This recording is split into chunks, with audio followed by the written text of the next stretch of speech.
ప్రార్థించుదము. ఓ ప్రభువా, నీ దివ్యకుమారుడు క్రీస్తు నీ ప్రజలమైన మా కొరకు తన రక్తమును దారపోసి ప్రాణార్పణము చేశాను. ఈ రీతిగా పాస్కా పవిత్ర క్రియను నెరవేర్చును. ఈ పరమరహస్యము మమ్ము పవిత్రపరచి సర్వదా సంరక్షించినట్లు నీ కరుణను మాకు ప్రసాదింపుము. మా ప్రభువైన క్రీస్తు ద్వారా ఈ మనవి చేయుచున్నాము. ఆమేన్.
అతడు మన తప్పిదమ్ముల కొరకు గాయపడెను.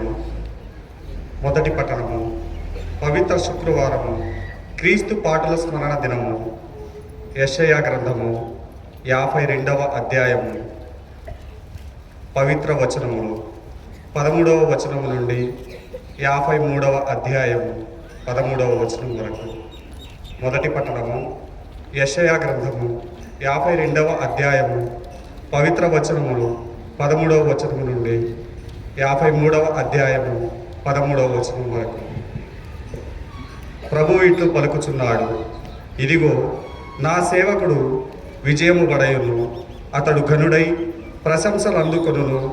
జన సమూహములు అతనిని చూచి విభ్రాంతి చెందెను. అతడు వికృత రూపము తాల్చి ఉన్నందున నరుని వలె కనిపింపడయ్యను. కానీ ఇప్పుడు బహుజాతులు అతన్ని గాంచి విస్మయం ఉండెను.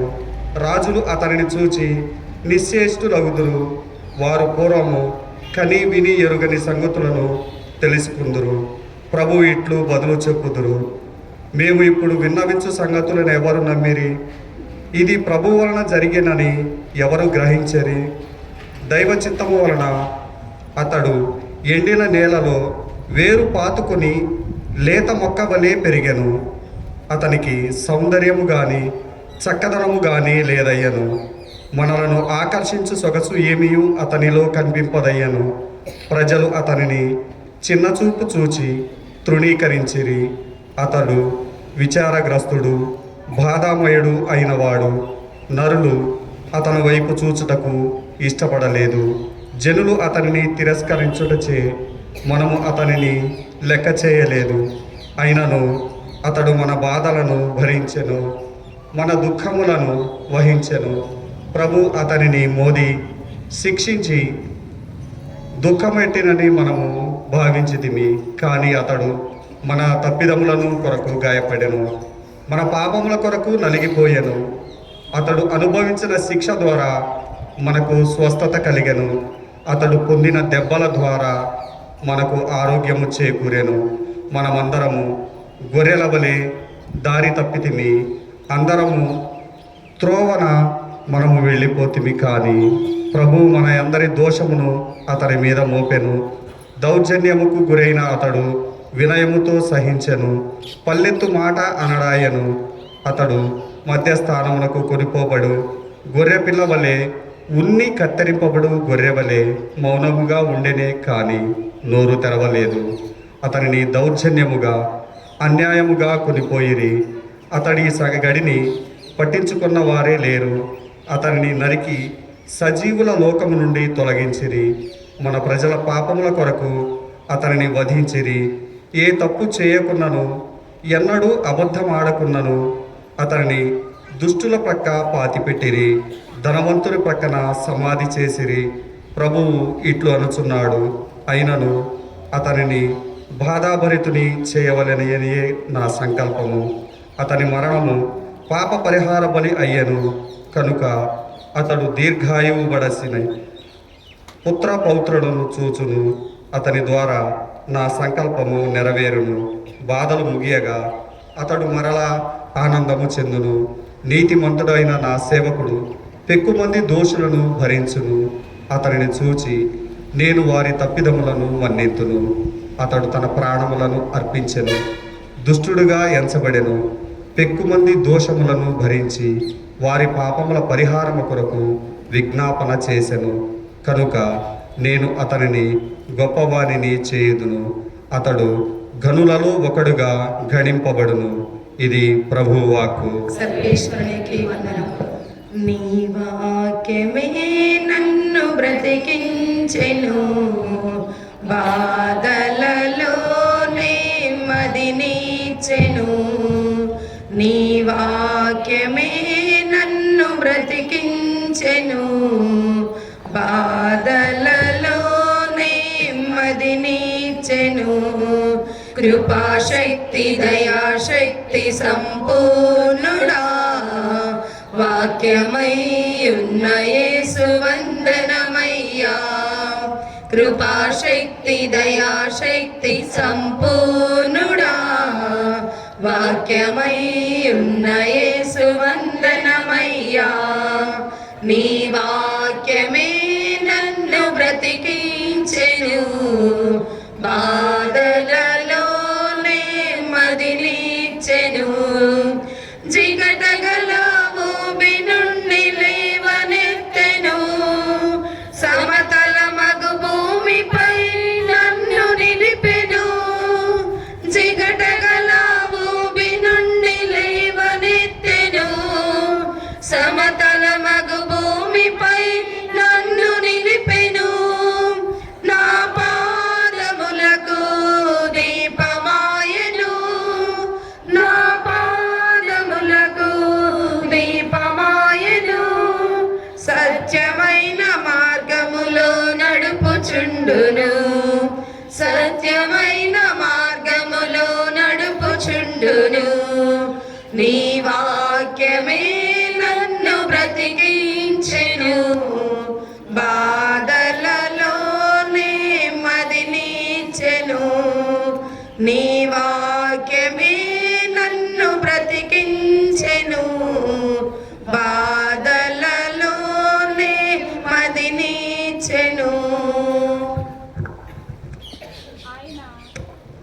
ఆయన విధేయతతో తన్ను అప్పగించుకొనుట ద్వారా శాశ్వత రక్షణకు మూలమాయెను.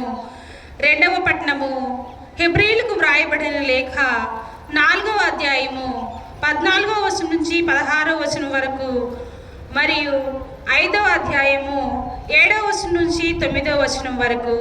రెండవ పట్టణము హెబ్రీయులకు వ్రాయబడిన లేఖ 4వ అధ్యాయము 14వ వచనం నుంచి 16వ వచనం వరకు మరియు 5వ అధ్యాయము 7వ వచనం నుంచి 9వ వచనం వరకు. సోదరులారా, ఆకాశ మండలము గుండా వెళ్ళిన దేవుని కుమారుడు యేసు అను గొప్ప ప్రధాన యాజకుడు మనకు ఉన్నాడు. కనుక మనము ఒప్పుకొను విశ్వాసమునందు దృఢముగా నిలిచి ఉందము. మన బలహీనతలను గూర్చి సానుభూతి చూపలేని వ్యక్తి కాడు మన ప్రధాన యాజకుడు. అంతేకాక మన వలనే అన్ని విధములుగా శోధింపబడి పాపము చేయని వ్యక్తి మన ప్రధాన యాజకుడు. కావున ధైర్యవంతులమై మనము దయానిధియగు దేవుని సింహాసమును సమీపింతుము. అచట మనము కృపను పొంది అవసరమునకు అందుకొనగల అనుగ్రహమును కనుగొందము. తన ఇహలోక జీవితమున మృత్యువు నుండి తనను రక్షింపగలిగిన దేవుని శక్తిని గూర్చి యేసు ఏడ్పులతోనూ కన్నీటితోనూ పెద్దగా ఎలుగెత్తి ప్రార్థించెను. ఆయన భక్తి విధేయతలు కలవాడొకటి చేతనే దేవుడు ఆయన ప్రార్థనను ఆలకించెను. తాను దేవుని పుత్రుడై ఉండి కూడా తాను పొందిన బాధల ద్వారా విధేయుడై ఉండుటను ఆయన అభ్యసించెను. ఆయన ఇప్పుడు పరిపూర్ణుడై విధేయులకు వారి శాశ్వత రక్షణకు మూలమాయను. ఇది ప్రభుని వాక్కు. సర్వేశ్వరికి వందనములు. సత్యం జీవం మార్గం యేసే, యేసు నీవే నీవే నీవే. సత్యం జీవం మార్గం యేసే, యేసు నీవే నీవే నీవే. నిత్యం నిరతం సత్యం యేసే, నీకు నాకు జీవం యేసే. నిత్యం నిరతం సత్యం యేసే, నీకు నాకు జీవం యేసే. భక్తికి ముక్తికి మార్గం యేసే, శక్తిని యుక్తిని వసగును యేసే. భక్తికి ముక్తికి మార్గం యేసే, శక్తిని యుక్తిని వసగును యేసే. సత్యం జీవం మార్గం యేసే, యేసు నీవే నీవే నీవే. సత్యం జీవం మార్గం యేసే, యేసు నీవే నీవే నీవే.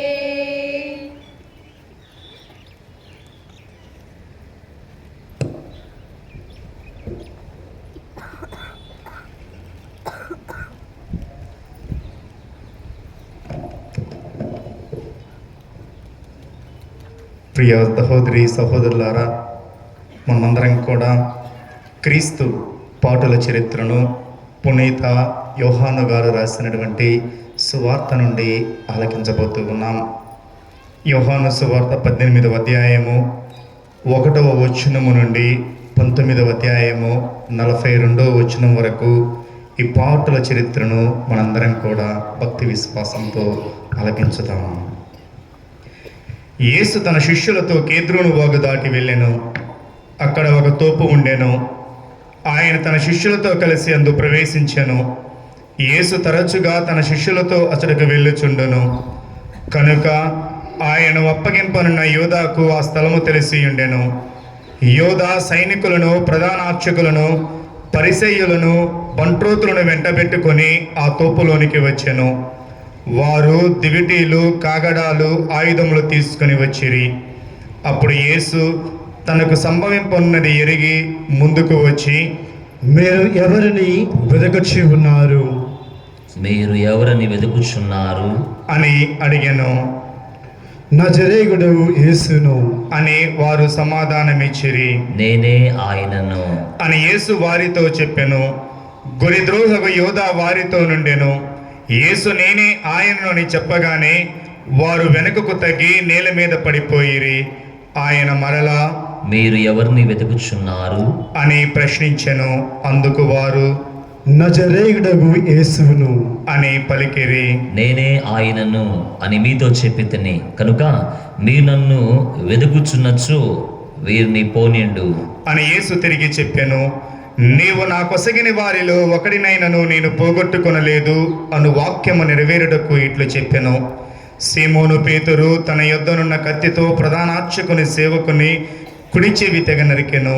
యేసు పేతురుతో, నీ కత్తిని వరలో పెట్టుము, తండ్రి నాకు ఇచ్చిన శ్రమల పాత్రను నేను పానము చేయవలదా అనెను. అప్పుడు సైనికులు, సేనాధిపతి, యోధులు, బంట్రోతులు యేసును పట్టుకొని బంధించి అన్నా యొద్దకు తీసుకొని పోయిరి. ఆ సంవత్సరము ప్రధానార్చకుడు కైఫాకు అతడు మామ. ఈ కైఫా ప్రజలందరి కొరకు ఒకడు మరణించుట మేలు అని యూదులకు సలహా ఇచ్చినవాడు. సీమోను పేతురును మరి ఒక శిష్యుడును యేసు వెంట వెళ్ళిరి. ఆ శిష్యునకు ప్రధానార్చకునితో పరిచయం ఉండుటచే అతడు యేసు వెంట ప్రధానార్చకుని ముంగిటిలోనికి వెళ్ళెను. కానీ పేతురు ద్వారము వెలుపలనే ఉండిపోయెను. అప్పుడు ప్రధానార్చకునితో పరిచయం ఉన్న శిష్యుడు వచ్చి ద్వార పాలకురాలితో చెప్పి పేతురుని లోపలకు తీసుకొని వెళ్ళెను. ఆ ద్వారపాలిక పేతురుతో, నీవును ఆ మనుష్యుని శిశువులలో ఒకడువు కాదా అని అడిగెను. కాదు, నేను కాదు అని పేతురు బొంకెను. చలిగానున్నందున బంట్రౌతులు సేవకులు మంట వేసి చలి కాచుకొనుచుండిరి. పేతురును వారితో కలిసి చలి కాచుకొనుచుండిరి. ప్రధానార్చకుడు యేసు శిష్యులను గురించి, ఆయన బోధనల గురించి ఆయనను ప్రశ్నింపగా, నేను అందరి ఎదుట బహిరంగముగా మాట్లాడి తిని యూదులందరూ సమావేశముగా ప్రార్థనా మందిరముల్లోను దేవాలయములోను బోధించితిని గాని రహస్యముగా నేనేమీ చెప్పలేదు. నీవు నన్ను అడుగుట ఎందుకు? నేను వారికి ఏమి బోధించితునో వినిన వారినే అడుగుము. నేను ఏమి చెప్పినది వారు ఎరుగుదురు అని యేసు పలికెను. యేసు ఇట్లు పలుక దగ్గరగా నిలిచి ఉన్న ఒక బంట్రౌతు ఆయనను చెంపపై కొట్టి, ప్రధాన అర్చకులకు ఇట్లు సమాధానమిచ్చుటకు నీకెంతటి సాహసము అనెను. అప్పుడు యేసు, నేను పలికినది తప్పు అయినచ్చు అదేదో నిరూపించుము. కానీ నేను పలికినది సరైనచ్చు ఏల నన్ను కొట్టెదవు అనెను. పిమ్మట అన్న యేసును బంధములతో ప్రధానార్చకుడుగు కైఫా యొద్దకు పంపెను. సీమోను పేతురు ఇంకను అచ్చటనే చలి కాచుకొనుచుండెను. అచ్చటున్న వారు అతనిని చూచి, నీవును ఆయన శిష్యులోని వాడవు కావా అని అడిగిరి. అందుకు పేతురు బొంకుచు, నేను కాదు అని చెప్పెను. పేతురు చెవి తెగ నరికిన వాని బంధువును ప్రధానార్చకుని సేవకుడుగు అయిన ఒకడు, నీవు తోపులో ఆయనతో ఉండగా నేను చూడలేదా అని పేతురును అడిగెను. పేతురు, నేను ఎరుగను అని బొంకెను. వెంటనే కోడి గూసెను. అప్పుడు వారు యేసును కైఫా యొద్ద నుండి అధిపతి మందిరములోనికి తీసుకొని పోయిరి. అది తెల్లవారుజాము. పాస్కా భుజించుటకై అంటుపడుకుండుటకు వారు ఆ మందిరములోనికి వెళ్ళలేదు. పిలాతు వెలుపలనున్న వారి యొద్దకు వచ్చి, ఏ నేరముపై మీరు ఇతనిని తీసుకొని వచ్చితిరి అని అడిగెను. ఇతడు నేరము చేసిన వాడు కానిచు మేము ఇతనిని మీ చేతికి అప్పగించడి వారము కాము అని వారు పలికిరి. అందుకు పిలాతు, మీరే ఇతనిని తీసుకుని వెళ్ళి మీ చట్ట ప్రకారము విచారింపుడు అనెను. ఎవరికి మరణదండ విధించు అధికారము మాకు లేదు అని యూదులు చెప్పిరి. యేసు తాను ఎట్టి మరణమును పొందబోచున్నాడు సూచించి చెప్పిన మాట ఇట్లు నెరవేరెను. పిలాతు మరలా మందిరములోనికి వెళ్ళి యేసును పిలిపించి, నీవు యూదుల రాజువా అని అడిగెను. నీవే స్వయముగా ఈ మాట అనుచున్నావా, లేక ఇతరులు నన్ను గూర్చి నీతో ఇది చెప్పితిరా అని యేసు తిరిగి ప్రశ్న వేసెను. అందుకు పిలాతు, నేను యూదుడు అనుకొనిచి ఉన్నావా? నీ ప్రజలై ప్రధాన అర్చకులై నిన్ను నా చేతికి అప్పగించితిరి. నిన్నేమి చేసి తిని అని అడిగెను. నా రాజ్యము ఈ లోక సంబంధమైనది కాదు. నా రాజ్యము ఈ లోకమునకు చెందినదైనచ్చు నేను యూదుల చేతిలో పడకుండా నా అనుచరులు నా పక్షమున పోరాడేవారు. కానీ నా రాజ్యము ఈ లోక సంబంధమైనది కాదు అని యేసు సమాధానం ఇచ్చెను. అందుకు పిలాతు, అట్లయినా నీవు రాజువా అని అడిగెను.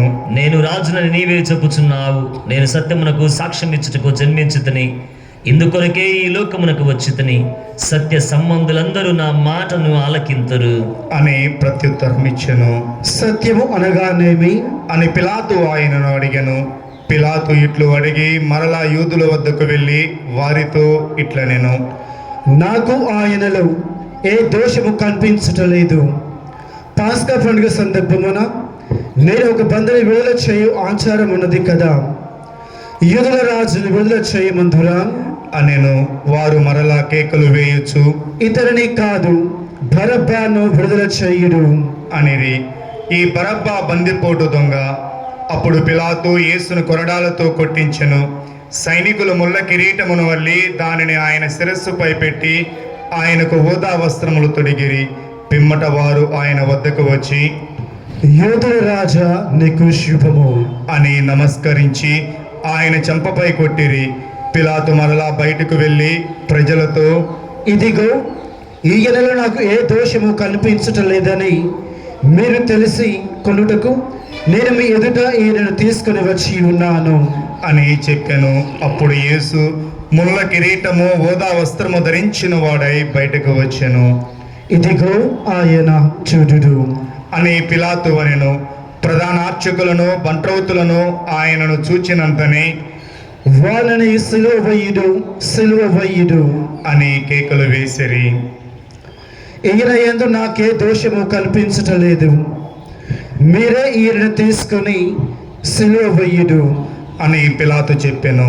అప్పుడు యూదులు, తాను దేవుని కుమారుడని ఇతడు చెప్పుకొనొచ్చి ఉన్నాడు కనుక మా చట్ట ప్రకారం ఇతడు చావవలసినదే అనిరి.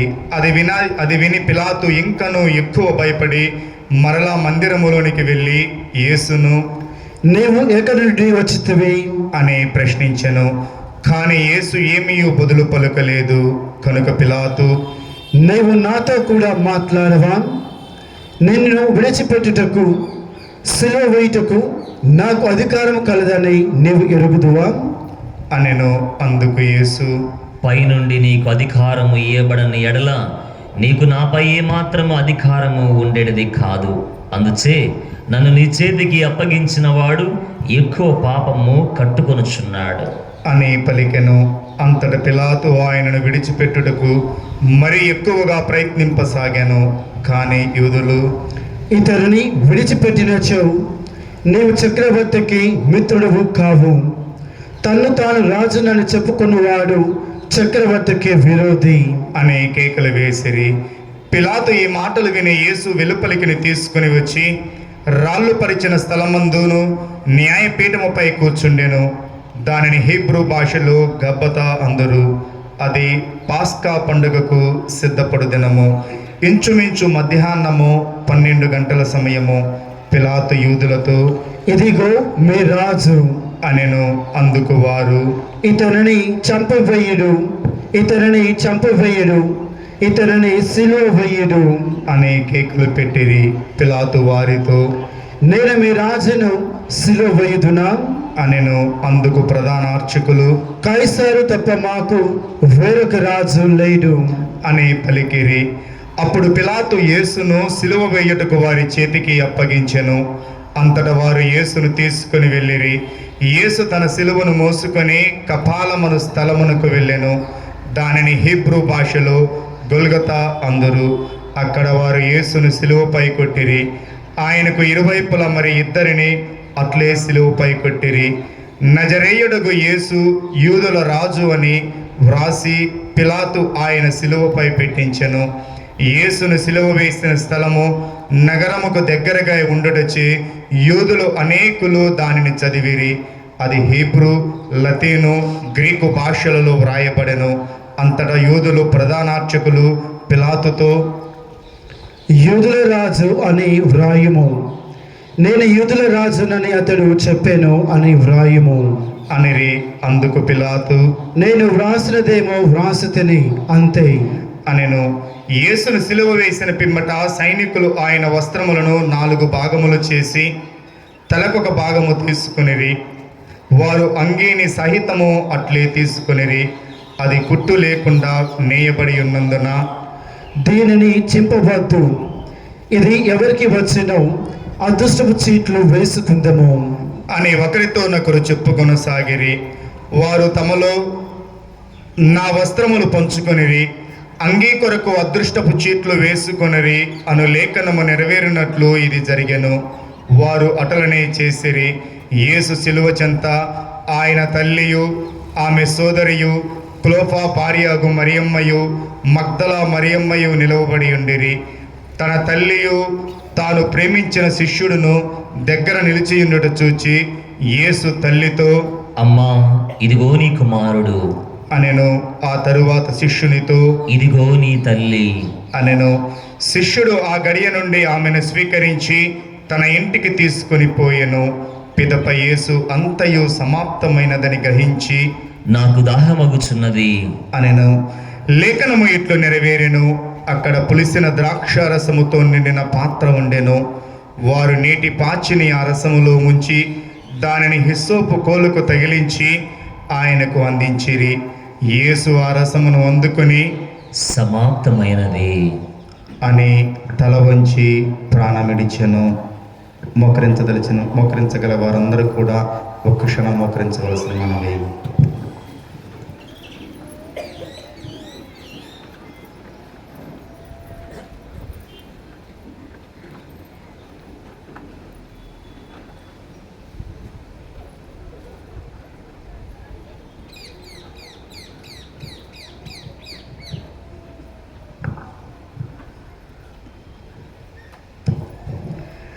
అది పాస్కా పండుగకు సిద్ధపడు దినము. అందుచే యూదులు పిలాతును, రేపటి విశ్రాంతి దినము గొప్ప దినము, ఆనాడు దేహములు శిలువ మీద ఉండరాదు, కాళ్ళు విరగొట్టి వారిని దింపివేయుటకు అనుమతి నిండు అని కోరిరి. సైనికులు వెళ్ళి యేసుతో పాటు సిలువ వేయబడిన ఆ ఇద్దరి కాళ్ళను విరగొట్టిరి. వారు యేసు వద్దకు వచ్చినప్పుడు ఆయన అప్పటికే మరణించి ఉండడం చూచి ఆయన కాళ్ళు విరగొట్టలేదు. కానీ సైనికులలో ఒకడు ఆయన ప్రక్కన బల్లెముతో పొడిచెను. వెంటనే రక్తము నీరు స్రవించెను. అది చూచిన వాడు దీనిని గురించి చెప్పుచున్నాడు, అతడు చెప్పినది వాస్తవము, మీరును విశ్వసించుటకు అతడు సత్యము చెప్పుచున్నాడని అతడు ఎరుగును. ఆయన ఎముకలలో ఒక్కటైనను విరగొట్టబడదు అను లేఖనము ఇట్లు నెరవేరెను. వారు తాము పొడిచిన వాని వంక వీక్షింతురు అని మరి ఒక లేఖనము ఇట్లు నెరవేరెను. పిమ్మట అరిమత్తెయు యేసోపు పిలాతు వద్దకు వెళ్ళి యేసు భౌతిక దేహమును కోరెను. యూదుల భయము వలన ఈ యేసోపు బహిరంగముగా కాక రహస్యముగా యేసు శిష్యుడై ఉండెను. పిలాతు అనుమతి నొసగా అతడు వెళ్ళి యేసు భౌతిక దేహమును తీసుకొని పోయెను. మొదట యేసును రాత్రి వేళ సందర్శించిన నికోదేము కూడా ఇంచుమించు 150 సేర్ల పరిమళ ద్రవ్యమును అత్తరును తీసుకొని వచ్చెను. వారు యేసు భౌతిక దేహమును తీసుకొని యూదుల భూస్థాపన సాంప్రదాయానుసారము దానికి పరిమళ ద్రవ్యమును పోసి నార వస్త్రముతో చుట్టిరి. యేసు సిలువ వేయబడిన చోట ఒక తోట కలదు. ఆ తోటలో ఎవ్వడును ఎప్పుడును భూస్థాపితము చేయబడని ఒక క్రొత్త సమాధి ఉండెను. అది విశ్రాంతి దినమునకు యూదులు సిద్ధపడు దినముగుడు చేతను ఆ సమాధి సమీపమునుట చేతను వారు యేసును అందించిరి.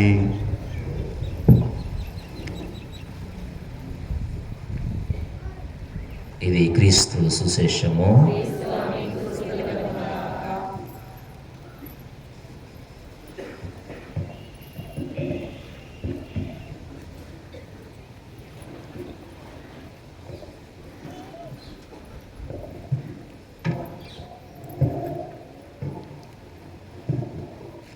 Praise the lord, praise the lord.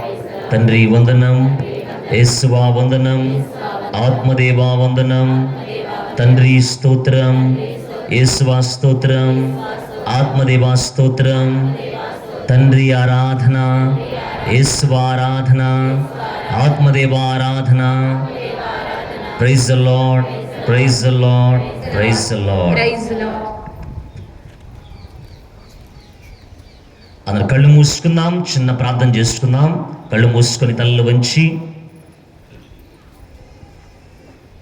పరిశుద్ధుడా ప్రేమగల తండ్రి ఓ నా సర్వేశ్వర, నీ అనంతమైనటువంటి ప్రేమతో మమ్మ ప్రేమిస్తూ ఉన్నందుకు నీకు స్తోత్రం ప్రభువా. యేసయ్యా, ఏమిచ్చి నీ రుణమును మేము తీర్చుకోగలమయ్యా? నీ అనంతమైనటువంటి ప్రేమతో మమ్మ ప్రేమించి మా కోసం సిలువలో మరణించి మమ్మందరినీ కూడా నీ బిడ్డలుగా చేసుకున్నందుకు, మలుచుకున్నందుకు నీకే వేలాది వందనాలు ప్రభువా. యేసయ్యా, ఈరోజు కొన్ని నిమిషాలు నీ సిలువలో ఉన్నటువంటి గొప్పతనమును మేమందరము ధ్యానము చేయబోతూ ఉన్నాం. ఈరోజు నా ద్వారా ఏం మాట్లాడాలనుకుంటున్నారో వీరందరితో మాట్లాడమని నా పెదవులను, నా నాలుకను, నా హృదయమును, నా దేహమును, నా ఆలోచనలను పరిశుభ్రపరచి పవిత్రపరచి నా ద్వారా వీరితో మాట్లాడమని, వినబోయే వాక్కు వాళ్ళ హృదయాల్లో నిలిచిపోవాలి అని, వాక్కులో నిలిచి ఉన్నటువంటి వీరందరూ కూడా మారి నీ బిడలగా తయారవ్వాలి అని, ఆనాడు మీరు దొంగవాడికి ఇచ్చినటువంటి స్థలమును మాకు కూడా ఇవ్వమని, మేమందరము అక్కడికి చేరాలి అనేటువంటి ఆశ కలిగి జీవించే బిడలగా వాక్కుతో వీరందరినీ నింపమని ఈ మా మనవిని మనాదుని మీ కుమారుడైన యేసు పరిశుద్ధ నామములో అడిగి వేడుకొనుచున్నాము తండ్రి. ఆమేన్. కృష్ణాదుని యందు ప్రియ సహోదరి సహోదరులారా,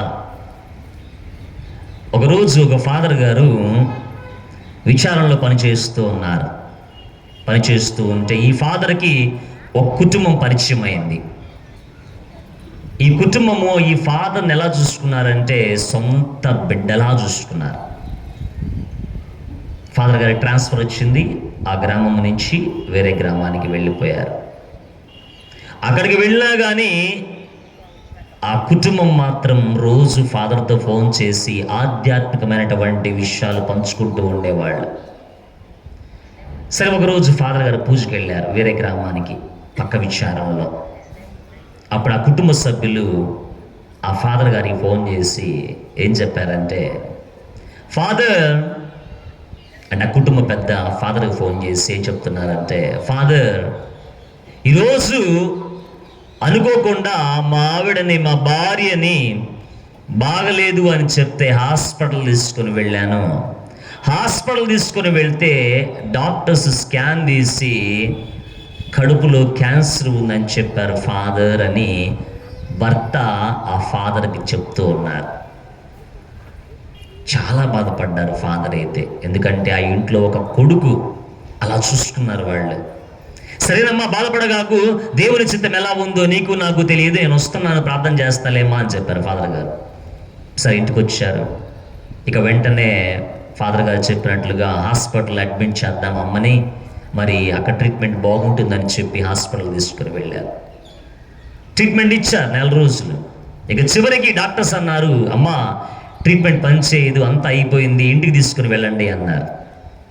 ఎంతో బాధతోటి వేదనతోటి భార్యాభర్తలు ఇద్దరు కూడా, వాళ్ళకిద్దరు పిల్లలు ఉన్నారు, ఇద్దరికి కూడా పెళ్ళిళ్ళు చేయాలి, ఇద్దరు కూడా పెళ్లి వయస్సు వచ్చినటువంటి బిడ్డలు, ఏం చేయాలో తెలియలేనటువంటి పరిస్థితి అది. సరే, రోజులు గడుస్తూ ఉన్నాయి. ఇక చివరికి ఆ అమ్మ ఏమీ తింటలా, అన్నం తింటలేదు, నీళ్లు తాగట్లేదు, అంత అయిపోయింది. ఇక భర్తకు అర్థమైంది ఇంకా చనిపోయింది 2 రోజుల్లో, ఏమీ తినట్లేదు, అంత అర్థమైపోయింది. వెంటనే ఫాదర్ ఫోన్ చేసి, ఫాదర్ చివరిగా మీరు ఇంటికి రండి, మీరు వచ్చి ఒక దివ్య పూజా బలి సమర్పించండి, పూజ చేయండి, దివ్య సప్రసాదాన్ని అమ్మకి ఇవ్వండి అని ఒక చిన్న విన్నపంగా కోరారు. అంతే. ఫాదర్ వచ్చారు, ఇంట్లో ఒక టేబుల్ ఇలాంటిది ఏర్పాటు చేసి పీఠంలాగా చేసి అమ్మని మంచం మీద అక్కడే పండుకోబెట్టారు. ఎందుకంటే ఆమె లెగవలేని పరిస్థితి, అసలు లెగవలేదు అమ్మ, అలా అయిపోయింది ఆ పరిస్థితి, అన్నీ కూడా మంచంలోనే. సరే, ఫాదర్ గారు పూజ చేశారు, పూజ అయిపోయింది. దివ్య సప్రసాద సమయంలో దివ్య సప్రసాదాన్ని చేతిలో పట్టుకొని వచ్చి ఆ అమ్మ నోరు తెరిచి బలవంతంగా నోట్లో పెట్టి, అమ్మ మింగమ్మ అని చెప్పిన వెంటనే ఆ అమ్మ మింగింది. తర్వాత వెంటనే క్రీస్తు రక్తాన్ని కూడా ఇచ్చిన తర్వాత 2 కలిపి ఆ అమ్మ మింగింది. ఫాదర్ గారు వచ్చి యథావిధిగా పీఠం దగ్గర కూర్చున్నారు.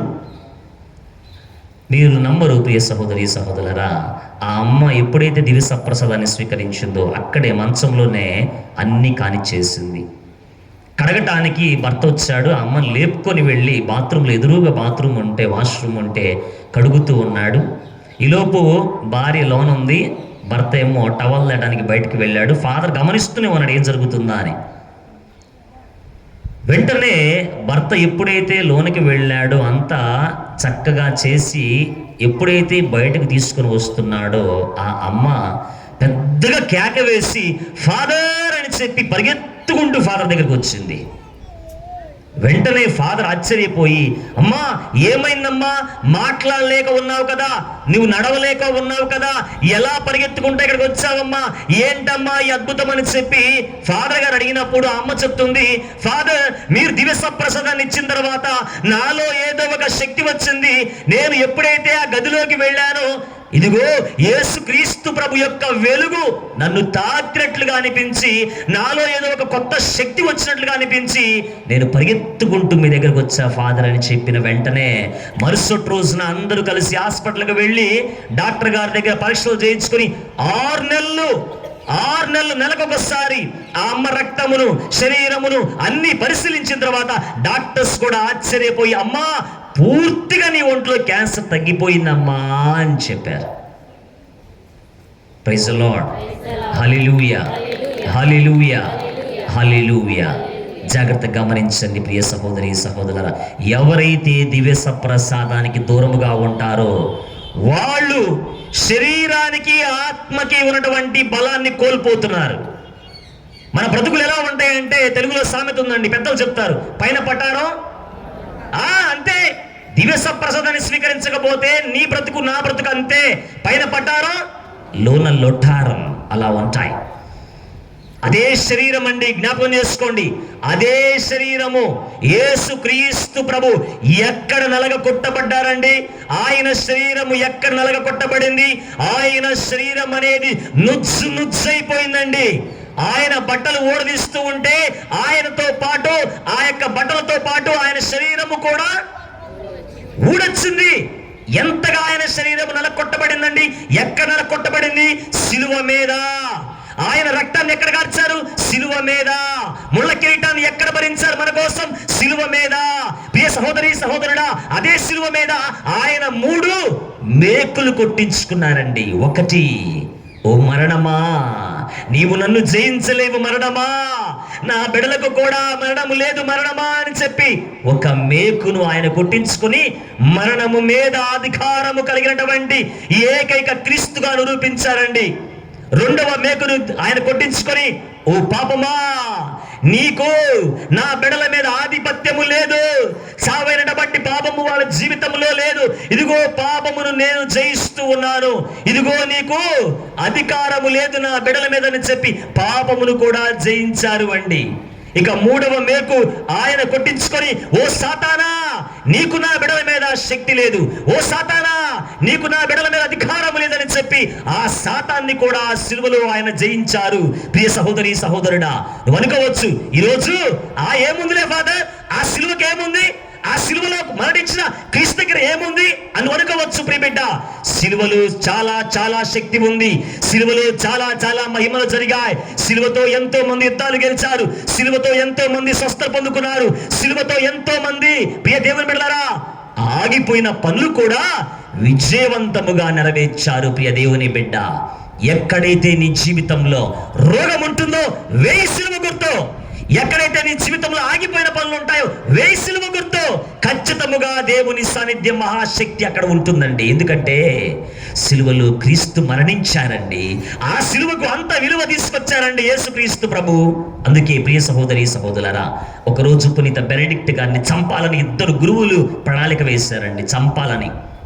ఎందుకంటే ఆ 2 గురువుల్ని ఆయన మఠానికి పెద్ద గురువులు చేయలేదని చెప్పి ఆయన బయటికి వెళ్ళి వచ్చిన తర్వాత ద్రాక్షారసము, అప్పట్లో నిమ్మరసము ద్రాక్షారసాలు అలాంటివి ఇచ్చేవాడు, దానిలో విషము కలిపి బెనడిక్ట్ గారికి ఇచ్చారండి. కానీ పునీత బెనడిక్ట్ గారిలో ఉన్నటువంటి గొప్పతనం ఏమిటంటే, ఆయన ఏది చేసినా చేసే ముందు చేసిన తర్వాత సిలువ గుర్తు వేస్తాడు. ఆ విషం ఇచ్చిన గ్లాస్ మీద కూడా ఆయన తాగే ముందు సిలువ గుర్తు వేస్తాడు. దెబ్బకి ముక్కల కింద పడిపోయింది గ్లాసు.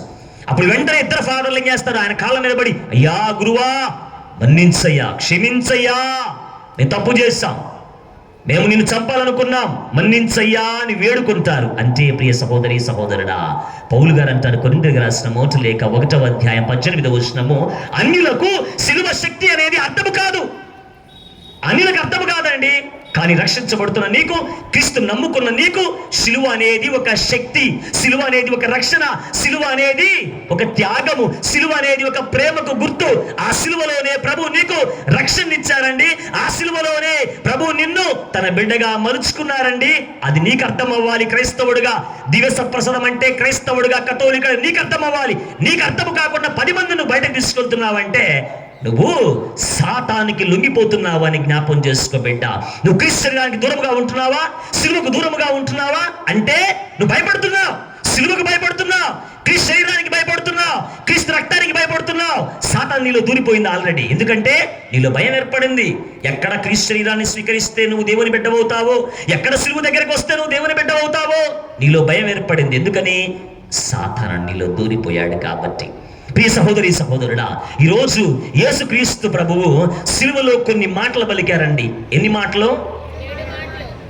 వినపడలా నాకు. మీరే చెప్తున్నారు, వెనకోళ్ళు చెప్పట్లా. ఆకలి అవుతుంది అనుకుంటా వెనకోళ్ళకి. అమ్మా మజ్జిగ ఇచ్చారు కదా స్వామి ఇందాకలా, వచ్చేటప్పుడు నీళ్లు పోసారు, చల్లటి నీళ్లు తాగలేదా మీరు? నాకైతే కొబ్బరి నీళ్ళు ఇచ్చారు, కొంచెమే తాగాలమ్మా, అది కూడా బలవంతంగా తాగారు. ఎన్ని మాటలు పలికారండి యేసు ప్రభు? 7 మాటలు. ఆ 7 మాటల్లో నాకు ఇష్టమైనటువంటి ఒక మాట మీకు చెప్పాలనుకుంటున్నానండి. 7 మాటలు చెప్తాను. 7 మాటలకు సమయం ఉండదు కాబట్టి ముందుగా ఒకే ఒక్క మాట చెప్తానండి. తర్వాత సమయం ఉంటే మిగతా 7 మాటలు 6 మాటలు కూడా ధ్యానం చేద్దాం. ఇందాకలా నేను వచ్చి ఇక్కడ కూర్చున్నాను, అంటే అక్కడ కూర్చున్నాను, ఫాదర్ గారు ఇక్కడికి వచ్చారు. ఇక్కడికి వచ్చి ఫాదర్ గారు చక్కగా ముగింపు ప్రార్థన చదివారండి. ముగింపు ప్రార్థనలో ఫాదర్ గారు చదువుతుంటే నేను వింటున్నా, 2 చెవులు చక్కగా తెరిచి వింటున్నా, ఏం చదువుతున్నారని.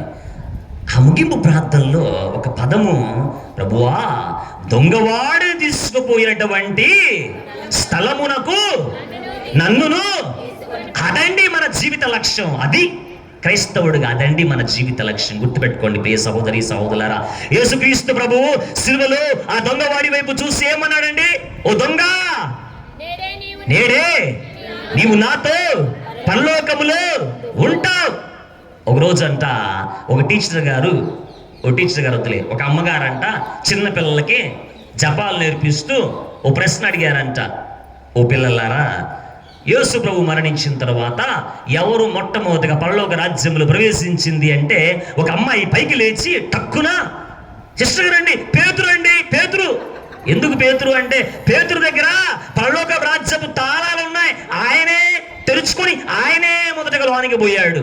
తాళాలు ఆయన దగ్గరే ఉన్నాయిగా, మరి ఆయనే మొదటగా పోయేది అని చెప్పి పేతురు అన్నారంట. వెంటనే సిస్టర్ గారు అన్నారంట, కాదమ్మా కూర్చో అనగానే ఇంకొక అమ్మాయి పైకి లేచి, సిస్టర్ గారండి పరలోక రాజ్యానికి యేసు ప్రభు తర్వాత వెళ్ళినటువంటి వ్యక్తి మరియ తల్లండి, ఎందుకంటే ఆ తల్లి యేసు ప్రభుని గర్భములో మోసిందండి అని చెప్పిందంట. సిస్టర్ గారు అన్నారంట, లేదమ్మా కూర్చోమ్మా అనగానే ఇంకొక అమ్మాయి పైకి లేచి, సిస్టర్ గారండి యేసుక్రీస్తు ప్రభు తర్వాత పరలోకములో అడుగు పెట్టింది ఎవరంటే ఒక దొంగవాడండి అన్నదంట. ఎవరండి? ఒక దొంగవాడు. నేడే యేసు ప్రభు ఏమన్నారండి? నేడే నీవు నాతో పాటు.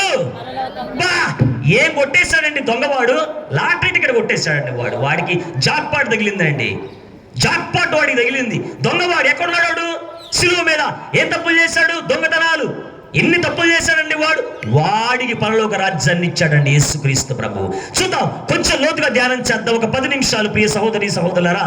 ఎలా ఈ దొంగ వాళ్ళిద్దరూ కూడా, వాళ్ళల్లో ఒక దొంగవాడు పరలోక రాజ్యాన్ని కొట్టేశాడు. లూకా సువార్త బైబిల్ తీయండి, 23వ అధ్యాయము 32వ వచనం. 23వ అధ్యాయం 32వ వచనం చదవండి. మరి ఇద్దరు వారిని కూడా, చూడండి, నేరము చేసిన వారిని ఆయనతో పాటు చంపుటకు ఆయన వెంట కొనిపోయిరి. మత్తయి సువార్త 27వ అధ్యాయం 38వ వచనం. మత్తయి సువార్త 27వ అధ్యాయం 38వ వచనం. ఆయనతో పాటు కుడి ఎడమల ఇద్దరు దొంగలు సిలువ వేయబడిరి. ఇద్దరు దొంగలు చూడండి, మొట్టమొదటగా అమ్మ చదివిన దాంట్లో వాళ్ళు నేరస్తులని చదివారు. తరువాత వాక్యములో వాళ్ళు దొంగలు. దొంగలకి, బందిపోటు దొంగలకి, నేరస్తులకి తేడా ఏంటి? దొంగలంటే సొమ్ము తీసుకొని, బంగారం తీసుకొని ఇతరులను హాని చేయకుండా వదిలేసేవాళ్ళు. బందిపోటు దొంగలు అంటే కొట్టి వాళ్ళ ప్రాణాలు తీసి వాళ్ళ సొమ్ము దోచుకుని వెళ్ళేవాళ్ళు. కానీ వీరిద్దరు ఎలాంటి వాళ్ళంటే బందిపోటు దొంగలు. అందుకే వీళ్ళకి సిలువ శిక్ష విధించారండి, సిలువ శిక్ష. జాగ్రత్త గమనించండి ప్రియ సహోదరి సహోదరులారా, 10 ఆజ్ఞలు మనకున్నాయండి. దానిలో ఒక ఆజ్ఞ వీళ్ళు మీరారు. ఏంటిదది? దొంగతనము చేయక ఇందువుగాక ఇంకొక ఆజ్ఞ మీరారు. ఏంటిదది? నరహత్య చేయక ఇందువుగాక ఇంకొక ఆజ్ఞ మీరారు. పరుల సొమ్మును ఆశింపక ఇందువుగాక. అంటే వీళ్ళు 10 ఆజ్ఞల్లో 3 ఆజ్ఞలను ఏం చేశారు? అతిక్రమించారు. అంటే వాళ్ళు ఆ 3 ఆజ్ఞలను పాటించలేదు. ఈ 3 ఆజ్ఞలను పాటించలేదు. జాగ్రత్త గమనించండి ప్రియ సహోదరి సహోదరులారా, 10 ఆజ్ఞలు ఉంటే 3 ఆజ్ఞలు వాళ్ళు తప్పారు. ఇద్దరు దొంగలు కూడా. అందుకే వాళ్ళకి అంత శిక్షను యేసుక్రీస్తు ప్రభు పక్కన వాళ్ళిద్దరిని కూడా అంత శిక్షను విధించారు. లూకాసు సువార్త 23వ అధ్యాయం 39వ వచనం. లూకాసు సువార్త 23వ అధ్యాయం 39వ వచనం. సిలువ వేయబడిన నేరస్తుల్లో ఒకడు, సిలువ వేయబడిన నేరస్తుల్లో ఒకడు, నీవు క్రీస్తువు కదా, నీవు క్రీస్తువు కదా అయినచో నీవు నిన్ను నీవు రక్షించుకొని మమ్ము కూడా రక్షించుము. చూడండి, ఈ దొంగవాడు ఏం చేస్తున్నాడండి? దేవుణ్ణి పరీక్షిస్తున్నాడు. నువ్వు క్రీస్తువేనా? అయినచో నిన్ను నీవు రక్షించుకొని నన్ను రక్షించంటున్నాడు. ఇదేనండి మనకు వచ్చినటువంటి ఇబ్బంది. చాలాసార్లు దేవాలయంలోకి వచ్చి, యేసయ్యా ఉన్నావా? యేసయ్యా నా ప్రార్థన ఆలకిస్తావా? యేసయ్యా అసలు నువ్వు దేవుడివేనా? చూడండి, సాతాను ఆలోచనలు. We should never test God. We should always taste God. ఎప్పుడు ఎల్లవేళ్ళ కూడా దేవుణ్ణి పరీక్షకు గురి చేయకూడదండి. ఆయన్ని చవిచూచి తెలుసుకోవాలి మనం. నీ ఇబ్బందుల్లో, నీ కష్టాల్లో, నీ బాధల్లో, నీ శ్రమల్లో నీకు అనుకున్నటువంటి సమాధానము దొరకకపోయినా నీవు దేవుని మీద విశ్వాసం ఉంచాలి. ప్రియ సహోదరి సహోదరుడా, గుర్తుపెట్టుకోండి. ఈరోజు ఒక దొంగ ఏమంటున్నాడు? దేవుణ్ణి పరీక్షిస్తున్నాడు. నువ్వు క్రీస్తువేనా? అసలు నువ్వు ఉన్నావా? ఉంటే నువ్వు రక్షించుకో, తర్వాత నన్ను రక్షించు. ఇలాంటి ప్రశ్నలు దేవుణ్ణి చాలా మంది అడుగుతూ ఉంటారండి. ఒకరోజు నన్ను ఇలాగే ఈ మధ్య ఒక వారం క్రితమే ఒక ఆమె నన్ను ఫోన్ చేసి అడిగింది, ఫాదర్, ఎన్ని రోజుల నుంచి నేను ప్రార్థన చేయాలి? ఎన్ని రోజుల నుంచి దేవుడు నాకు ఎందుకు ఈ పరీక్ష? దేవుడు ఎందుకు నా ప్రార్థన ఆలకించట్లేదు? ఇదే ప్రశ్న నన్ను అడిగిందండి ఒక వారం రోజుల క్రితం. నిన్న కూడా అడిగిందా అమ్మ, ఫాదర్ ఏంటి దేవుడు ఆలకించలేదు నా ప్రార్థన? ఇలాంటి ప్రశ్నలు ప్రియ సహోదరి సహోదరుడా ప్రతి ఒక్కరికి ఉంటాయి. కానీ అలాంటి ప్రశ్నలకు సమాధానము ఆదికాండము 21వ అధ్యాయము 1-2 వచనాలు. మాట ఇచ్చినట్లే దేవుడు సారా పట్ల కనికరము చూపెను. ఆమెను గూర్చి చెప్పినదెల్లా నెరవేరినట్లు చేసెను. దేవుడు నిర్ణయించిన సమయమునికి, చూడండి, దేవుడు నిర్ణయించిన సమయానికే సారా ముదుసలి అయినా, ఆ సారా ముసలైనప్పటికీ కూడా అబ్రహామునకు ఒక కొడుకుని కనెను. ఎప్పుడు? దేవుడు నిర్ణయించిన సమయానికి. నీ ప్రశ్నకు కూడా సమాధానం దొరుకుతుందండి. నీ కష్టంలో కూడా సమాధానం దొరుకుతుందండి. ఎప్పుడు? దేవుడు నిర్ణయించిన సమయానికి. నువ్వు చేయవలసింది ఒకటే, ఈ దొంగవాడి దగ్గర నుంచి నేర్చుకోవాలండి. ఒక దొంగవాడేమో దేవుడిని పరీక్షిస్తున్నాడండి. నీవు అసలు నిజమైనటువంటి దేవుని కుమారుడివేనా? ఏం చేస్తున్నావు? నువ్వు ఉన్నావా? అయితే నువ్వు రక్షించుకో, నన్ను రక్షించు. ఇలాగా మనము దేవుని ఎన్నో ప్రశ్నలు వేస్తామండి మన రోజువారి జీవితంలో, కష్టాలు వచ్చినప్పుడు, బాధలు కలిగినప్పుడు. కానీ ఒక దొంగవాడు అలా అంటే ఇంకొక దొంగవాడు ఏమంటున్నాడు? అసలు వీడు దైవరాజ్యాన్ని ఎలా కొట్టేశాడు? అసలు ఆ దొంగవాడు సిలువలో ఉండి ఆ కొన్ని గంటల్లో దైవరాజ్యాన్ని ఎలా కొట్టేశాడు చూద్దామండి ఒకసారి, సరేనా? రోమీయులకు రాసిన లేఖ 10వ అధ్యాయము 17వ వచనం. Praise the Lord. Hallelujah, hallelujah, hallelujah. కనుక వినుట వలన విశ్వాసం కలుగును, వినుట క్రీస్తును గూర్చిన వాక్కు వలన కలుగును. చాలమ్మా, చాలు. విశ్వాసం ఎలా వస్తుందండి? తర్వాత క్రీస్తు యేసు యొక్క వాక్కు వలన. గుర్తుపెట్టుకోండి ప్రియ సహోదరి సహోదరులారా, అసలు ఈ దొంగవాడు ఏ దొంగ? రెండవ దొంగవాడు. ఈ దొంగవాడికి పేరు మీరు పెట్టండి. ఏం పెడతారు పేరు?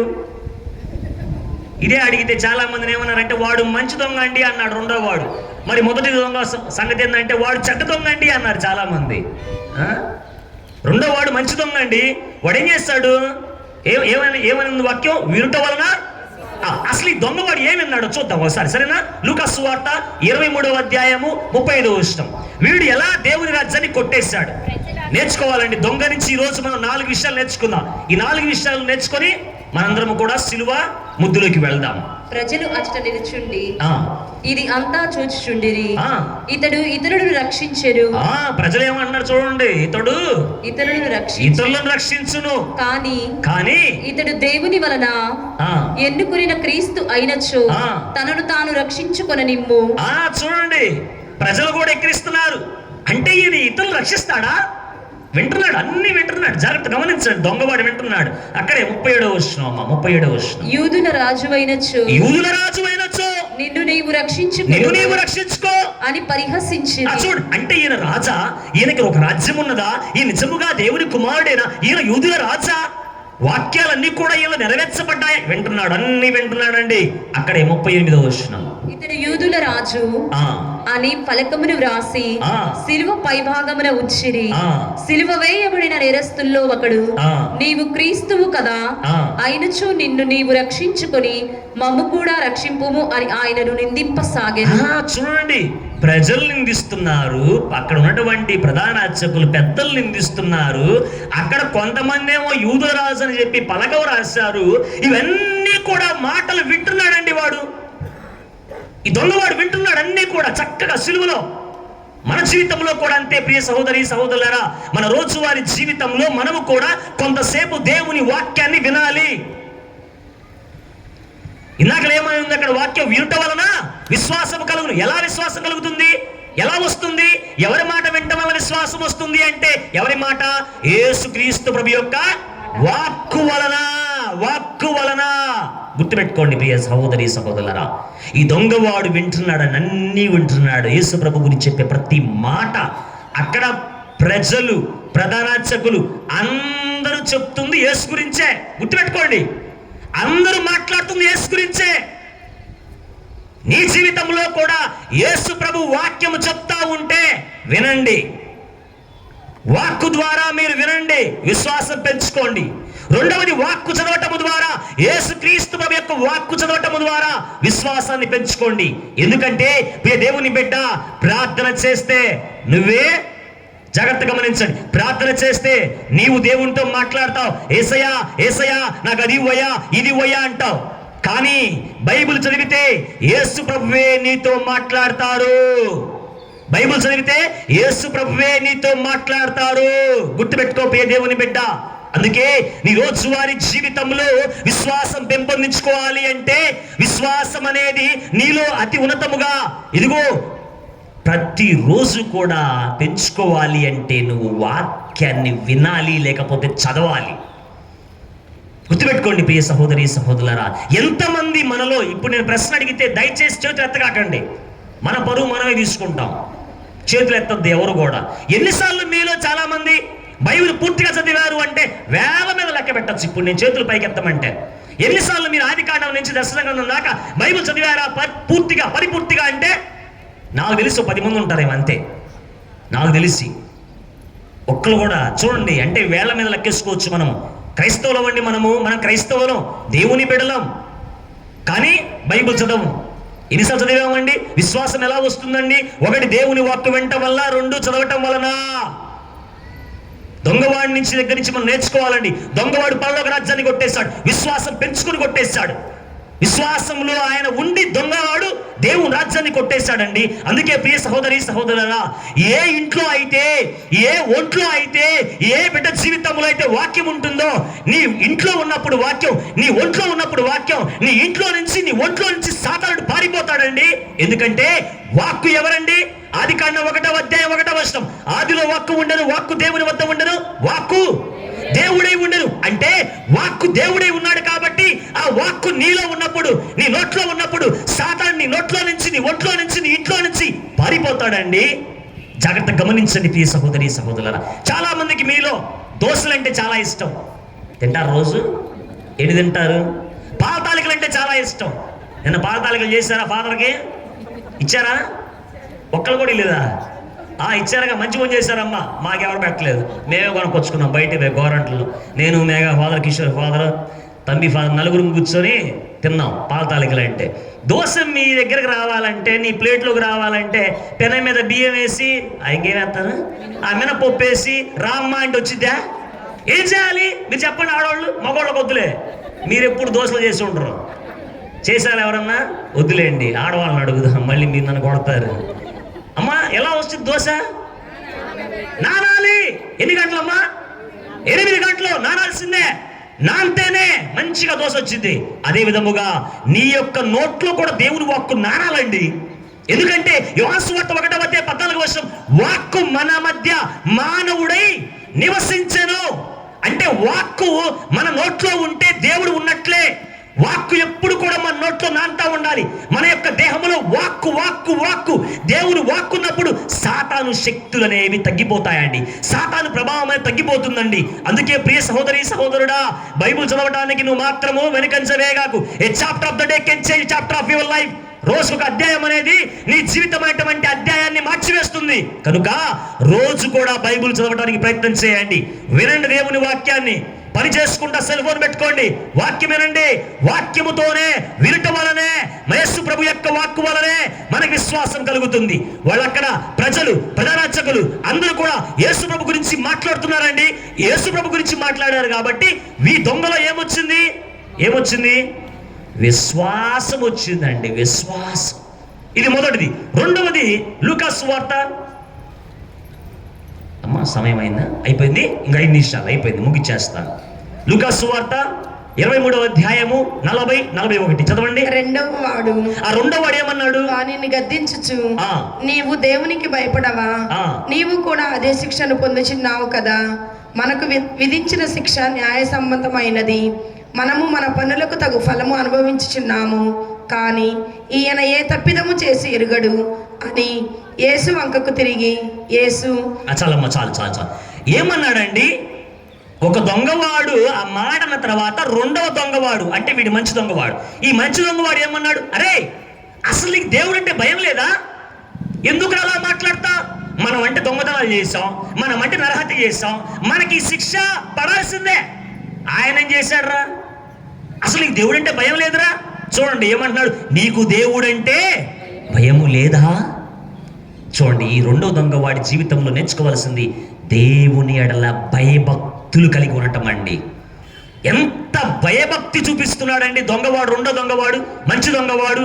అందుకే ప్రియ సహోదరి సహోదరులారా, సామెతల గ్రంథం 1వ అధ్యాయం 7వ వచనంలో విజ్ఞానమునకు మొదటి మెట్టు ఏంటిదండి? దేవుని ఎడల భయభక్తులు కలిగి ఉండటం అనేది విజ్ఞానమునకు మొదటి మెట్టు. విజ్ఞానం అంటే ఎవరండి? దేవుని సాన్నిధ్యమే. దేవుని సాన్నిధ్యం నీలో ఉండాలంటే, దేవుడు నీలో ఉండాలంటే నీలో ఏముండాలి? దైవ భయం ఉండాలండి. గంట కొట్టడంలో పరిగెత్తుకుంటూ రావాలి దేవాలయానికి. మీ పిల్లలకి ఆస్తులు అంతస్తులు ఇవ్వటం కాదండి, బంగారం ఇవ్వటం కాదు. అరే పెద్దోడా ఆ ఇల్లు నీకు, చిన్నోడా ఇల్లు నీకు, అరే ఈ పొలం నీకు, అది కాదు. అది చివరిలో నువ్వు చేయవలసింది. ముందుగా ఏం చేయాలి? తల్లిగా తండ్రిగా మీ బిడ్డలు ఎదుగుతున్నప్పుడు, చదువుతున్నప్పుడు మంచిగా వాళ్ళకి పెళ్లి కావాలి, మంచి ఉద్యోగాలు రావాలి, వాళ్ళు సరైనటువంటి మార్గంలో ఉండాలి అని అనుకుంటే తల్లిగా తండ్రిగా నువ్వేం చేయాలంటే మొట్టమొదటగా దేవుని భయములు పెంచండి. బైబిల్ గ్రంథం ఇవ్వండి, వాళ్ళకి కొనివ్వండి, చదవమని చెప్పండి, రోజుకు అధ్యాయం చదవమని చెప్పండి. అప్పుడు వాళ్ళు తెలుసుకుంటారు తల్లిదండ్రులు ఎలా గౌరవించాలి, తల్లిదండ్రులు ఎలా చూడాలి, ఎలా మిమ్మల్ని గౌరవించాలని వాళ్ళు తెలుసుకుంటారు. మీరు కానీ అలా పెంచకపోతే మీ బిడ్డల్ని మిమ్మల్ని తీసుకెళ్ళి పొలాల్లో వదిలేస్తారు. మీరు అనుకోవచ్చు అనాథ శరణాలయాలు వదిలేస్తారు. ఆ రోజులు పోయినాయండి. మిమ్మల్ని తీసుకెళ్ళి ఎక్కడ వదిలేస్తారు? పొలాల్లో. అమ్మా నీకు నాకు సంబంధం లేదమ్మా అంటారు. అందుకే దేవుని ఎడల భయభక్తులు కలిగి పెంచాలండి బిడ్డల్ని. నీలో దైవ భయం అనేది ఉండాలండి. పరిగెత్తాలి పూజకి పరిగెత్తాలండి. దివు పూజ రోజు జరుగుతుంది. ఎంత అదృష్టవంతులండి మీరు. దైవ మందస్సు ఉందండి మన దగ్గర, ఎంత అదృష్టవంతులమండి. అందుకే ప్రియ సహోదరి సహోదరుడా, పునీత పాద్రపియో గారు అంటారు, దేవుని యొక్క దివ్య సప్రసాదం యొక్క గొప్పతనము నీకు తెలిస్తే, పూజ యొక్క విలువ తెలిస్తే దానికోసం నువ్వు పనిచేస్తావంట. పూజ విలువ నీకు తెలియదు కాబట్టి నువ్వు పరిగెత్తుతావు ఎక్కడికెక్కడికో. దివ్య సప్రసాదం యొక్క విలువ నీకు తెలియదు కాబట్టి పరిగెత్తుతావు ఎక్కడికెక్కడికో. నీకు తెలిస్తే విలువ పరిగెత్తావు.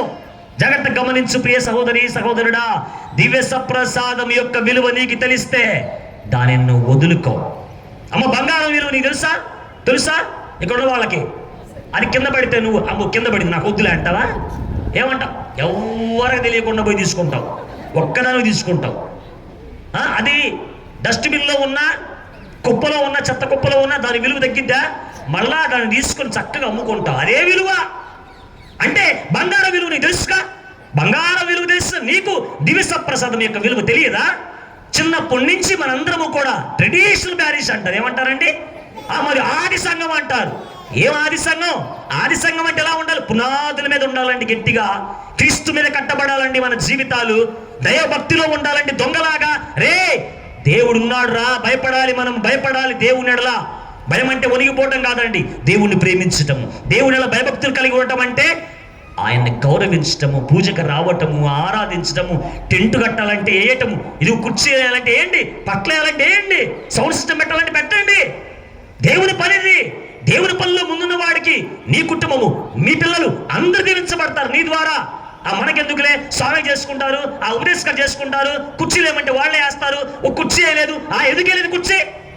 ప్రియ సహోదరి సహోదరు, దాని మీద కాదు మన యొక్క శ్రద్ధ ఉండాల్సింది. మన శ్రద్ధ ఎవరి మీద ఉండాలి? నీ కోసం మరణం, ప్రాణత్యాగం చేసేటువంటి క్రీస్తు మీద ఉండాలండి. సిలువలో ఆయన నీ కోసం ప్రాణత్యాగం చేశారని ఆయన మీద ఉండాలండి నీ శ్రద్ధ. ఎక్కడో ఉండటం కాదు ప్రియ సహోదరి సహోదరుడా. అందుకే ఈ దొంగవాడు ఏం చేశాడు? భయభక్తులు కలిగి ఉన్నాడండి దేవుని ఎడల. మనము కూడా మన పిల్లల్ని దైవ భయములు పెంచాలి, వాక్యములు పెంచాలి ప్రియ సహోదరి సహోదరులారా. ఎందుకంటే వాక్య రూపములటువంటి దేవుడి గురించి తెలిస్తే సాతానుకి భయం వేస్తుంది. క్రీస్తు నీలోకి వస్తే సాతాను ప్రభావం తగ్గిపోతుంది. ఎందుకంటే దివ్య ప్రసాదంలో ఉన్నటువంటి క్రీస్తు నీలో ఉంటే సాతాను యొక్క శక్తి ప్రభావం తగ్గిపోతుంది. అందుకే ఈ దొంగవాడు చేస్తాడు. రెండవదిగా దేవుని ఎడల భయభక్తులు కలిగి ఉన్నాడండి. మూడవది ప్రియ సహోదరి సహోదరులారా, కీర్తనల గ్రంథము 51వ కీర్తన 17వ వచనం. చివరిగా ముగిస్తాను. అయిపోయింది, 5 నిమిషాలు అయిపోయింది. దేవా నేను అర్పించు బలి పశ్చాత్తాపపూరితమైనటువంటి హృదయమే, విరిగి నలిగినట్టి వినయాన్విక్తమైన హృదయమును నీవు అనాదరము చేయి. విరిగి నలిగిన వినయము కలిగిన హృదయమును దేవా నువ్వు చేయి విడిచిపెట్టవయ్యా. దొంగవాడు చేసింది అదే. వాడు ఏం చేశాడంటే వినయముతో, అయ్యా యేసయ్యా నీ రాజ్యములు నువ్వు వెళ్ళినప్పుడు నన్ను గుర్తుపెట్టుకోయ్యా. ఎంత బాగా అడిగాడండి. వాడు చూసి నేర్చుకోండి. ప్రార్థన చేయాలి మనం కూడా. అయ్యా యేసయ్య ఏమీ లేదయ్యా, నీ రాజ్యంలోకి వెళ్ళినప్పుడు గుర్తుపెట్టుకో. ఎంత బాగా ప్రార్థన చేశాడండి వాడు పశ్చాత్తాపంతో. మన ప్రార్థనలు అలా ఉండాలి. మన ప్రార్థన ఎలా ఉండాలంటే పశ్చాత్తాపంతో ఉండాలండి. దొంగలాగా ఎంత వినయంతో ప్రార్థన చేశాడండి వాడు. అయ్యా యేసయ్యా గుర్తుపెట్టుకోయా అన్నాడు. ఎంత వినయముతో ప్రార్థన చేశాడు, ఎంత పశ్చాత్తాపంతో ప్రార్థన చేశాడు. మన జీవితాలు కూడా అలాగే ఉండాలి ప్రియ సహోదరి సహోదరులారా. మన పశ్చాత్తాప హృదయముతో ప్రార్థన చేయాలి యేసు ప్రభు ముందు. దేవుని ముందు మనం గర్వంతో ఉండకూడదు. దేవుని ముందు మనందరము కూడా ఎలా పడితే అలా జీవించకూడదు. ఆ దొంగవాడిలాగా దైవభయము కలిగి ఉండాలి. ఆ దొంగవాడిలాగా మనము కూడా ప్రియ సహోదరి సహోదరుల పశ్చాత్తాప హృదయము కలిగి ఉండాలి. ఆ దొంగవాడిలాగా మనము కూడా విశ్వాసము కలిగి యేసుక్రీస్తు ప్రభువులో ఎదగడానికి ప్రయత్నం చేయాలి. పశ్చాత్తాపం కలిగి ప్రార్థన చేయాలి. ఆ దొంగవాడు అందుకే అయ్యా యేసయ్యా నీ రాజ్యములో ప్రవేశించినప్పుడు నన్ను గుర్తుపెట్టుకోయా అన్నాడు ప్రియ దేవుని బిడ్డలారా. అందుకే పునీత శిలువ యోహాను గారు అంటారు, నేను ఒక నదిని చూశాను, దాని మీద గుండా సకల ఆత్మలు వెళుతూ ఉన్నాయి. ఎక్కడికి అంటే దేవుని రాజ్యము చేరుకొనుటకు. ఆ నది పేరే శ్రమ, బాధ, కష్టం అంటాడండి. చూడండి, శిలువ యోహాను గారు అంటున్నారు, నేను ఒక నదిని చూశాను, ఆ నది గుండా, ఆ నది మీద సకల ఆత్మలు వెళ్తూ ఉన్నాయి దేవుని రాజ్యము చేరుటకు. ఆ నది పేరు శ్రమ, కష్టం, బాధ అంటున్నారండి. అందుకే మన బిషప్ గారు ఫుల్టన్ జిషిన్ గారు అంటారు, మనందరం ఈ లోకములోకి జీవించడానికి వస్తే, ఈ లోకంలో మనం పుట్టింది జీవించడానికి, కానీ యేసు ప్రభు ఎందుకు ఈ లోకంలో పుట్టారంటే మరణించడానికి. అందుకే ఆయన మరణించి ప్రియ సహోదరి సహోదరులారా మనకి రక్షణ ఇచ్చాడండి. అందుకే ప్రియ దేవుని బిడ్డ, సిలువ లేకపోతే మన జీవితాలు అర్థముగా ఉండవు. ఎందుకంటే యేసు ప్రభు ఆ సిలువకు అంత విలువను తీసుకొని వచ్చారు. క్రీస్తు లేకపోతే సిలువకు విలువ లేదు. క్రీస్తు లేకపోతే క్రీస్తును మోసిన గాడిదకు విలువ లేదండి. మరుసటి రోజున అదే గాడిద యెరూషలేములో తిరుగుతుందంట, ఎవరు పట్టించుకోలేదంట ఆ గాడిదని. అరే నిన్నటి రోజు నన్నేమో మేళ తాళాలతోటి ఆకులు బరిశారు, పట్లు బరిశారు, గుడ్డలు బరిశారు, హోసాన్నా అన్నారు, నన్నేమో బాగా గౌరవించారు, ఈ రోజు ఎవడు పట్టించుకోవట్లేదు ఏంద్రా అనుకున్నదంట. దానికి తెలియదు పాపం క్రీస్తును గౌరవించింది. క్రీస్తు ఉంటేనే నాకు గౌరవం అని. అంటే క్రీస్తు ఉంటేనే ఆ గాడిదకి గౌరవం, క్రీస్తు ద్వారానే మరే తల్లికి గౌరవం, క్రీస్తు ద్వారానే శిష్యులకు గౌరవం, క్రీస్తు ద్వారానే క్రైస్తవుడిగా మనకి కూడా గౌరవము. ప్రియ సహోదరి సహోదరులారా, చివరిగా ఇదిగో ఈ సిలువ త్యాగము, ఈ సిలువ బలి అనేది ఎవరి కోసం? నా కోసమా ఈ సిలువ యాగము, నా కోసమా ఈ ప్రాణ త్యాగము, కల్వరిలో సిలువ నా కోసమా, కల్వరిలో శ్రమలు నా కోసమా, నా కోసమా ఈ సిలువ యాగము, నా కోసమా ఈ ప్రాణ త్యాగము. నా చేతులు చేసిన పాపానికై, నా పాదాలు నడచిన వంకర త్రోవలకై, నా చేతులు చేసిన పాపానికై, నా పాదాలు నడచిన వంకర త్రోవలకై, నీ చేతులలో నీ పాదాలలో, నీ చేతులలో నీ పాదాలలో మేకులు గుచ్చినారే. యేసయ్యా నాకై సహించావా, యేసయ్యా నాకై భరించావా, యేసయ్యా నాకై సహించావా, యేసయ్యా నాకై భరించావా. Praise the Lord. హల్లెలూయా, హల్లెలూయా.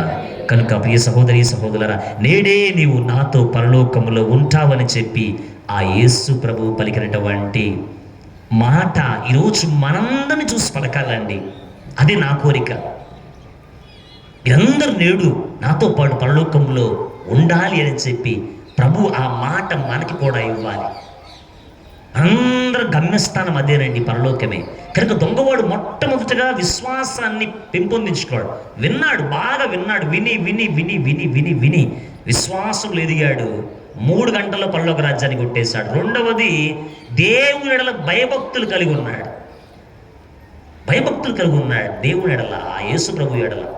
మూడవదిగా పశ్చాత్తాపడ్డాడు. పశ్చాత్తాపంలో నుంచి ప్రార్థన చేశాడు, అయ్యా నీ రాజ్యములు ప్రవేశించమని గుర్తుపెట్టుకోయా అన్నాడు. 4వదిగా ఆయన రాజుని చెప్పి నమ్మాడండి. యూదుల రాజు ఈయన, నిజముగా రాజే, ఈయనకు ఒక రాజ్యం ఉంది, ఈయన నిజముగా దేవుని కుమారుడే అని నమ్మాడు. అందుకే ఆయన ఏమన్నాడు, యేసయ్యా నీ రాజ్యములో ప్రవేశించినప్పుడు ఆయన రాజు అని చెప్పి గుర్తించాడండి తన జీవితానికి. నువ్వు గుర్తిస్తున్నావా యేసు ప్రభు రాజు నీ జీవితానికి? ఈ శ్రమల దినాల్లో ఎలా జీవించావు? ప్రభుకు దగ్గరగా వచ్చావా? శిలువను ధ్యానం చేసావా? శిలువ మరణము ధ్యానం చేసావా? ప్రభు ఎలా త్యాగం చేశాడు ఆయన యొక్క జీవితాన్ని ధ్యానం చేసావా?